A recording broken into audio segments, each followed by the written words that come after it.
अस्सलाम वालेकुम, मैं ਤੁਹਾਡਾ ਵੀਰ ਮਿਰਜ਼ਾ ਜੱਟ ਔਰ ਮਿਰਜ਼ਾ ਜੱਟ ਆਫੀਸ਼ੀਅਲ ਤੇ ਆਪਣੇ ਦੋਸਤਾਂ ਦਾ ਵੀਰਾਂ ਦਾ ਵੈਲਕਮ ਕਹਿੰਦੇ ਆ ਜੀ। ਤੇ ਅੱਜ ਦੀ ਇੱਕ ਸਪੈਸ਼ਲ ਮੁਲਾਕਾਤ ਜੋ ਕਿ ਮੈਂ ਕਾਫੀ ਜ਼ਿਆਦਾ ਸਫ਼ਰ ਕਰਕੇ ਆਇਆ ਤੇ ਉਹ ਸਿਰਫ ਛੋਟੇ ਬੱਚੇ ਕਰਕੇ ਆਇਆ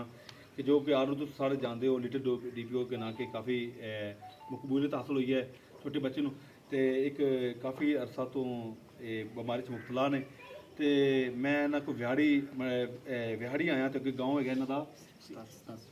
87W। ਤੇ ਮੇਨ ਗੱਲ ਮੈਂ ਕਰਨਾ ਚਾਹੁੰਦਾ, ਇਹ ਗੱਲ ਕਰਨਾ ਚਾਹੁੰਦਾ ਕਿ ਇਹਨਾਂ ਦੇ ਜੋ ਮਾਲੀ ਹਾਲਾਤ ਵੇਖੀ ਜਾਵੇ ਨਾ ਤਾਂ ਕਿਉਂਕਿ ਗੱਲ ਹੈ ਕਿ ਇੰਤਹਾਈ ਮਤਲਬ ਬਿਆਨ ਕਰਨਾ ਮੈਂ ਆਲਰੇਡੀ ਮੇਰਾ ਕੈਮਰਾ ਮੈਂ ਦਿਖਾ ਸਕਦਾ ਕਿਸ ਤਰ੍ਹਾਂ ਦੀ ਗੱਲ ਦਾ ਸੁਰਤਾਲ ਹੈਗਾ। ਲੇਕਿਨ ਜਿੰਨੇ ਵੀ ਇਹਨਾਂ ਦਾ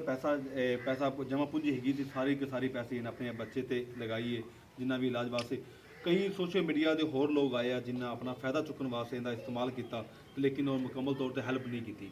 ਤੇ ਇਸੇ ਤਰ੍ਹਾਂ ਹੀ ਕਿ ਅਸੀਂ ਆਏ ਹਾਂ ਸਿਰਫ ਆਪਣਾ ਇੱਕ ਮੈਸੇਜ ਪਹੁੰਚਾਉਣ ਵਾਸਤੇ,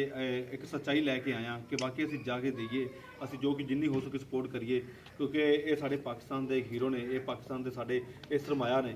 ਤੇ ਇਕਬਾਲ ਵੀ ਕਹਿੰਦਾ ਕਿ ਜਿਹੜੇ ਛੋਟੇ ਬੱਚੇ ਨੇ ਕਿ ਇਹ ਮੁਲਕ ਦੀ ਰੀੜ੍ਹ ਤੇ ਹੱਡੀ ਮਾਨਤ ਹੁੰਦੇ ਨੇ, ਇਹੋ ਹੀ ਜਾ ਕੇ ਅੱਗੇ ਇੱਕ ਫੌਜੀ ਬੰਦੇ ਆ, ਇਹੋ ਜਾ ਕੇ ਇੱਕ ਆਪਣੀਆਂ ਸਰਹੱਦਾਂ ਤੇ ਬਹਿੰਦੇ ਆ, ਇਹੋ ਜਾ ਕੇ ਸਿਪਾਹੀ ਬੰਦੇ ਆ, ਇਹੋ ਜਾ ਕੇ ਪਾਇਲਟ ਬੰਦੇ ਆ ਜੋ ਕਿਸੇ ਜਗ੍ਹਾ ਕਿਸੇ ਮੁਕਾਮ ਤੇ ਜਾ ਕੇ ਪਹੁੰਚ ਕੇ ਇੱਕ ਮੁਲਕ ਦਾ ਨਾਮ ਬਣਾਉਂਦੇ ਆ। तो इसी तरह ही मेरी रिक्वेस्ट है खास तौर के जिन्हें भी पाकिस्तानी और मुल्की और गैर मुल्कियों के गुजारिश है कि खास तौर कि जिन्हें भी कि बच्चे वास्ते हैल्प की जाए, सपोर्ट की जाए और जिन्ना हो सके अगर तुम थोड़े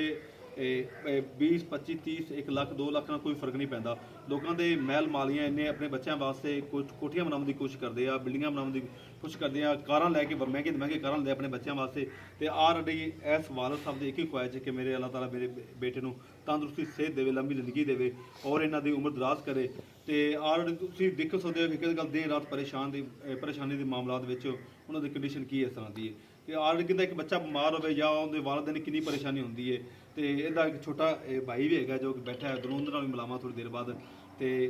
ਮੇਰੇ ਪਾਕਿਸਤਾਨ ਜਿੰਨੇ ਵੀ ਆਲਰੇਡੀ ਬਾਹਰ ਮੁਲਕ ਬੈਠੇ ਆ ਤੇ ਜਲਦੀ ਤੋਂ ਜਲਦੀ ਮੈਂ ਇਹਨਾਂ ਦੇ ਅਕਾਊਂਟ ਥੱਲੇ ਦੇਵਾਂ ਦਾ, ਇਹਨਾਂ ਦੇ ਕੰਟੈਕਟ ਨੰਬਰ ਦੇਵਾਂ ਦਾ, ਤੁਸੀਂ ਇਹਨਾਂ ਨਾਲ ਭਾਈ ਨਾਲ ਕੰਟੈਕਟ ਕਰਿਆ ਜੇ, ਇਹਨਾਂ ਨਾਲ ਗੱਲਬਾਤ ਕਰਕੇ ਜਿੰਨੀ ਹੋ ਸਕੇ ਇਹ ਭਾਈ ਦੀ ਹੈਲਪ ਜ਼ਰੂਰ ਕਰਨੀ ਹੈ। ਤੇ ਮਿਹਰਬਾਨੀ, ਸ਼ੁਕਰੀਆ ਹੋਵੇਗਾ ਸਾਰੇ ਪਾਕਿਸਤਾਨੀ ਦੇ ਔਰ ਗੈਰ ਮੁਲਕਿਆਂ ਦਾ ਜਿੰਨੇ ਵੀ ਹੈਗੇ ਭਾਈ।